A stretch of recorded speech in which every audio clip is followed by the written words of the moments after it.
श्रोमणी अकाली दल महिला विंग ने अमृतसर में नई महिला विंग की अध्यक्ष की घोषणा की।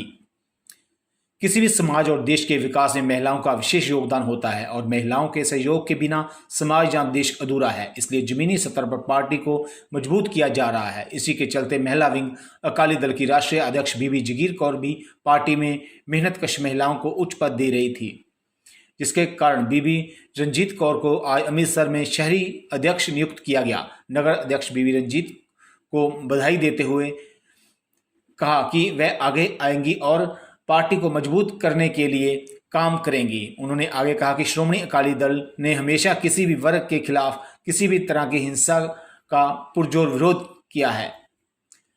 5 न्यूज़ अमृतसर से सुनील खोसला की रिपोर्ट। मैं बीबा रंजीत कौर शहरी प्रधान जिला अमृतसर। श्रोमणी अकाली दल बादल के प्रधान शहरी प्रधान बीबी जगीर कौर जी, सरदार सुखबीर सिंह जी बादल, बिक्रम सिंह मजीठिया, बीबा हरसिमरत कौर, जिन्हों ने मेरे ते विश्वास करके ये मैनू सेवा का मौका बख्शिया। मैं उन्होंने पूर्ण विश्वास दिवानी हाँ कि मैं तनदेही दे नाल ये जिहड़ी सेवा निभावांगी। वाहिगुरू जी का खालसा, वाहिगुरू जी की फतेह।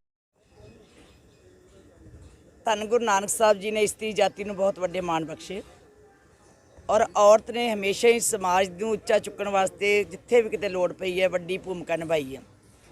भावें वो समाज को सुधारन की गल हुई, भावें समाज को संभालन की गल हुई, भावें समाज में वाधे की गल हुई, तो भावें फिर किते कुर्बानी करने की लोड़ हुई। तो साडा इतिहास गवाह है कि औरतां ने, बीबियां ने, भैणां ने, साडियां मातावां ने बहुत वड्डियां कुर्बानियां दित्तियां।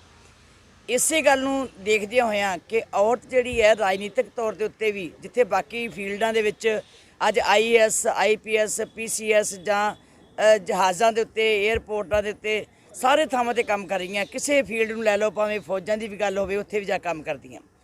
राजनीतिक तौर के उत्ते साडियां औरतां, साडियां बीबियां बड़े समय तो लंबा संघर्ष लड़ के ये कह रही हैं कि सानूं भी मौके दिते जाण कि असीं राजनीतिक तौर के उत्ते सेवा कर सकीए। सो जे असी सेवा करन दे प्रपक्ष होना, जे असी उत्थे जाके पूरी ताकत नाल जूझना है, तो उहदे वास्ते जरूरी है कि असी पहले फील्ड विच काम करना सीखीए। फील्ड विच लोकां दी पुकार जिहड़ी है, लोकां दी जिहड़ी प्रॉब्लम जिहड़ियां उन्हां नूं समझण दी कोशिश करिए। वो तां ही होएगा जे असी औरतां नूं यूनिट्स बना के पिंडां विच, शहरां विच घुमावांगे। इन्हां नूं ग्राउंड लैवल ते पता लगेगा कि धरती उत्ते की हो रहा है, लोग की चाहुंदे है, लोकां दी की मुश्किलां ने। सो जे असी लोगों दी मुश्किलों को समझांगे तो असी अगे जाके चंगे काम कर सकते। ये वास्ते सरदार सुखबीर सिंह जी बादल प्रधान साहब जी ने, पहले सरदार प्रकाश सिंह जी बादल साहब ने बड़ा सिर ते हथ रखा। इहो कारण है कि उन्होंने एक इस्त्री विंग वखरा तैयार किया कि इस्त्री अकाली दल जिहड़ा वो तैयार करो तां जो औरत जिहड़ी घरों बाहर आ सके। बहुत घट औरतां बाहर आउंदियां सीगियां जदों दी लैके मैनू सेवा दित्ती है। मेरा ख्याल है हुण घर घर विच जिस भी औरत नूं कहीए सगा चावां दे नाल बाहर निकलदे आ। और मर्द भावें चाहण जां ना चाहण, औरत के मन में एक चाह हुंदा कि मैं भी समाज में जाके लोगों दी गल्लां सुन सकां, मैं अपनी शक्ति बना सकां, वुमन इंपावरमेंट बना सकां। सो मैं समझदी है कि सरदार सुखबीर सिंह बादल साहब ने जिहड़ा ये इस्त्री अकाली दल तैयार किया, उहदे विच इन्नी वड्डी प्राप्ति हो रही है कि हुण बहुत सूझवान, बड़ियां पढ़ियां लिखियां डॉक्टर्स, प्रोफैसरस, इंजीनियर्स, बड़ियां औरतां साडे विच शामिल होईयां। कोई प्रिंसीपल है, कोई डॉक्टर है, किसी तरीके नाल पढ़ियां लिखियां विद्वान भी ये चाहिए। सो मैं खुशकिस्मती समझदी है कि चंगे चंगे परिवारों दी बीबियां अज बाहर निकल के सेवा च जुटियां। बीबी रंजीत कौर जी जिहड़े साडे डब्बवाड़ी तो बड़े पुराने, बड़े सेवक वड्डे है पंथ दे, जिन्होंने वड्डियां कुर्बानियां कीतियां सरदार प्रकाश सिंह बादल साहब दे नाल।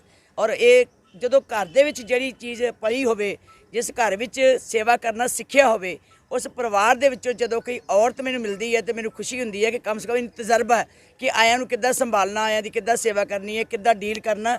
इसे करके बीबी रंजीत कौर जी नूं सरदार शमशेर सिंह जी जिहड़े लंबे समय तो एज ए MC भी सेवा कर रहे हैं, इन्हां नूं सेवा दित्ती है कि शहरी तौर दे उत्ते जिहड़ा अमृतसर साहब है उन्होंने शहरी तौर के उत्ते ऑर्गेनाइज़ करो, जिथे पहलां भी साडियां बीबियां भावें कोई मीत प्रधान है, भावें वर्किंग कमेटी मैंबर है, वो काम कर रही हैं। और इन्हां नूं ड्यूटी लाई है कि तुसीं शहर नूं मजबूत करो। शहर दे विच वार्ड च जाके एक जिथे तुसीं इंचार्ज बनाउणी है, उत्थे नाल 31 मैंबरी, 51 मैंबरी बीबियां तैयार करो, क्योंकि 50% औरत का हिस्सा है।